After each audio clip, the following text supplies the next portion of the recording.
நம்ம சேனலுக்கு வந்திருக்க எல்லாருக்கும் வணக்கம். இன்றைக்கி நம்ம வத்தல் குழம்பு எப்படி செய்கிறதுன்னு பார்க்கலாம். அதுக்கு ஒரு பாத்திரத்தில் கொஞ்சமாக உளுந்து, கடலைப்பருப்பு, துவரம்பருப்பு,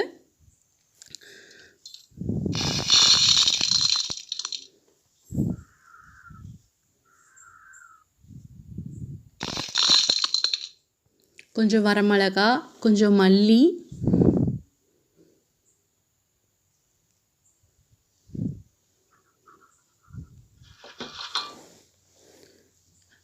கொஞ்சம் மிளகு, கொஞ்சம் சோம்பு, கொஞ்சம் கடுகு,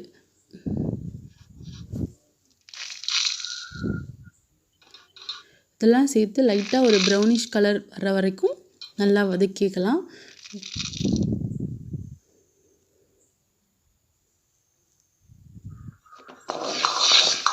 நல்லா வதக்குறப்பவே நல்லா வாசம் வரும். நல்லா லைட் ப்ரௌன் ஆனதுக்கப்புறம் இதை ஒரு மிக்ஸி ஜாரில் எடுத்துட்டு நம்ம அரைச்சி எடுத்துக்கலாம்.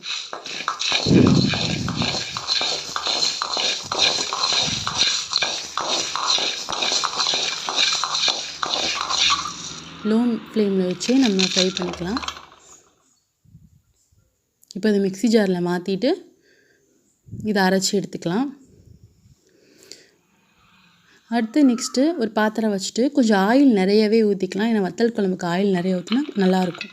இப்போ எண்ணெய் காஞ்சதும் நம்ம காஞ்ச சுண்டை வத்தல் எடுத்து அதில் போட்டு ஃப்ரை பண்ணி எடுத்துக்கலாம்.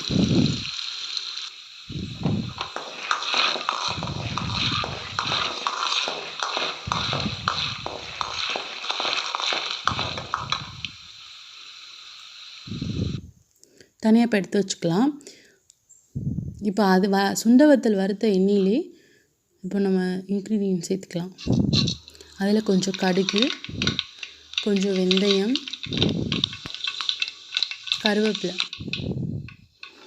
இப்போது நம்ம வெங்காயம் பூண்டையும் சேர்த்து வதக்கிக்கலாம். சின்ன வெங்காயமும் சேர்க்கணும், அப்போ தான் நல்லாயிருக்கும்.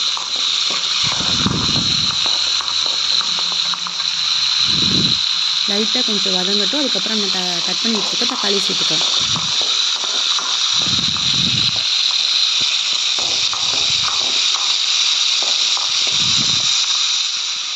இப்போ நல்லா வதங்கிச்சு. இப்போது கட் பண்ணி வச்சுக்க தக்காளியை சேர்த்துக்கலாம். தக்காளி வதங்குறதுக்கு கொஞ்சம் கல் உப்பு சேர்த்துக்கிறேன்.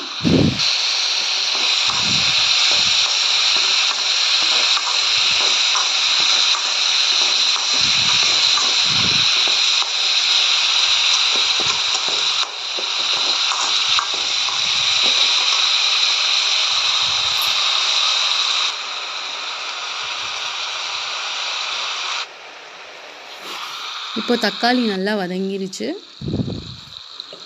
இப்போ இதில் மசாலா ஐட்டம் சேர்த்துக்கலாம். இதில் ஒரு ஸ்பூன் அளவுக்கு மஞ்சத்தூள் சேர்த்துக்கலாம்.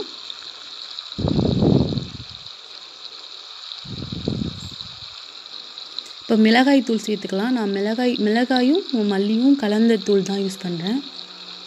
அது ஒரு 1.5 ஸ்பூன் அளவுக்கு சேர்த்துக்கலாம். உங்களுக்கு காரம் எப்படியோ அந்த அளவுக்கு சேர்த்துக்கலாம்.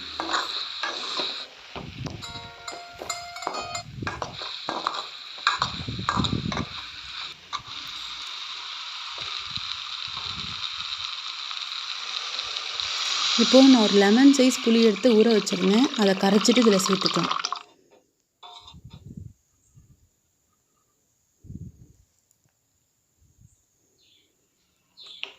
இப்போ நல்லா கொதிச்சு வருது.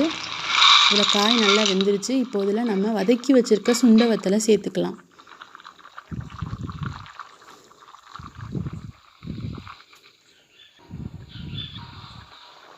மூடி போட்டு வச்சுக்கலாம். இப்போ நல்லா வெந்துருச்சு எல்லாம். இப்போ இதில் நம்ம முன்னாடி அரைச்ச அந்த மசாலா பவுடரை சேர்த்துக்கலாம். நான் ஒரு 2 ஸ்பூன் அளவுக்கு சேர்த்துருக்கேன். மிச்சத்தை அப்புறமா நம்ம வேறு எதுக்காவது அடுத்த குழம்பு வைக்கல யூஸ் பண்ணிக்கலாம். இதில் நம்ம கொஞ்சமாக தான் சேர்க்குறோம்.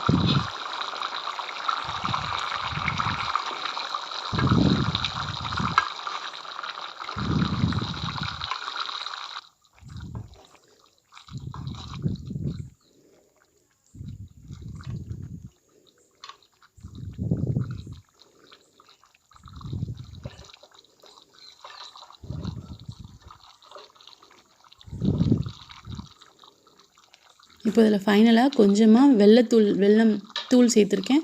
அதை சேர்த்து கிளறி விட்டு இறக்கி வச்சுக்கலாம். இப்போது நமக்கு வத்தல் குழம்பு ரெடி ஆயிடுச்சு. இந்த வீடியோ உங்களுக்கு பிடிச்சிருந்தா லைக் பண்ணுங்கள், சப்ஸ்கிரைப் பண்ணுங்கள்.